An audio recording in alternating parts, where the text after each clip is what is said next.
So with those guys, and then adding Caleb in and Hollywood and a couple others, we've got a chance to have a really deep room, and that's what we need. Coach, you don't have a ton of height at wide receiver. Is there maybe even more of an emphasis on getting quickness? How does it fit with your scheme?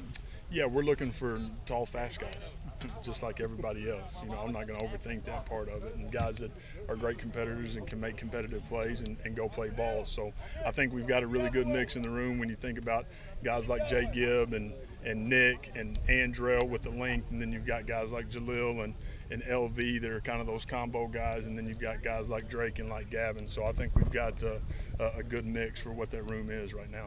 So many wide receivers looking for snaps.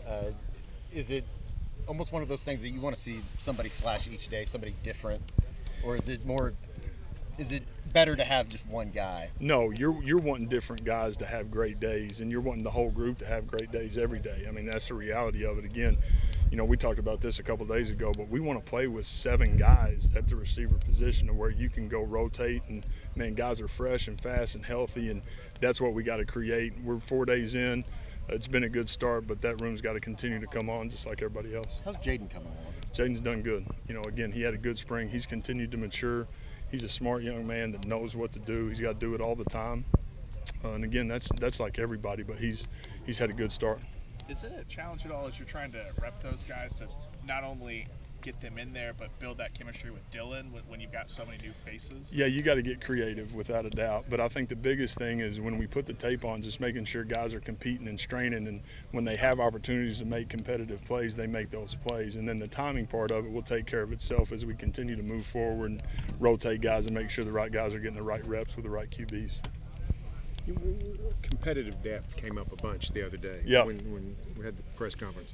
What have you seen through 4 days that make you feel one way or the other about that? Yeah, I think it's just the guys understanding what the expectation is. We've got a lot more guys in the room and on the practice field today than we did a year ago today that understand what the strain needs to look like. And we've got good bodies in the room, in the receiver room, again in the running back room, in the tight end room.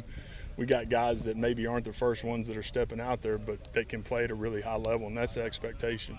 Regardless of who's in the game, being able to play at a high level. And our guys have taken that and run with it. You wouldn't have told us last year if you didn't have a lot of faith in your depth.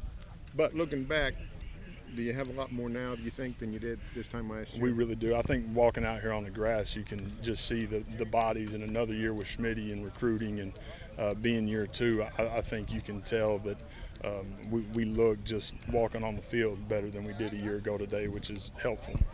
Even without not going through a full spring, Pettaway seems like he's made some noise early. Yeah. Obviously, there's a lot of speed there, but is there other things too that maybe he's a little bit more advanced than just a regular freshman? He's a really strong-bodied kid, so when he's got the ball in his hands, he kind of turns into a running back, so he's going to be able to do some good things. The biggest strain for him is, knowing what to do all the time when he gets tired and when it's happening fast and people are yelling and being able to still go execute. But proud of where he is 4 days in, and again, we're going to like him. It's early, but the tight end room seems like there's a lot of question marks there just as far as replacing Braden and everything he brings to this offense. Where do you see that, just even though it is so early, where do you see that coming together? Stogg's done well. He's got to continue to work himself into great shape so he can go last 80 snaps, 85 snaps, and maybe not having to play all those. But Blake Smith is a guy, again, he's done a really nice job. He's a smart guy that we can put a lot on, that tries to be physical, chooses to be physical, and can do some things. And then with some of the young guys, they're coming on. I think outside of those 2, the next 4 guys, we got to have a great day every day, just like everybody again. But those guys got to continue to come on. How has Finelli looked? How has Josh Finelli looked so far? Again, he's talented. It's just understanding, this kid hadn't played a lot of football, but this is a guy that's got a bunch of talent and a bunch of ability. He's just, got to continue to dial in on the detail and get better every day and keep stacking days. And once he can do that, he's a guy that I think will look up and he'll be a guy that can help. But every day he's got to be a better day than the one before.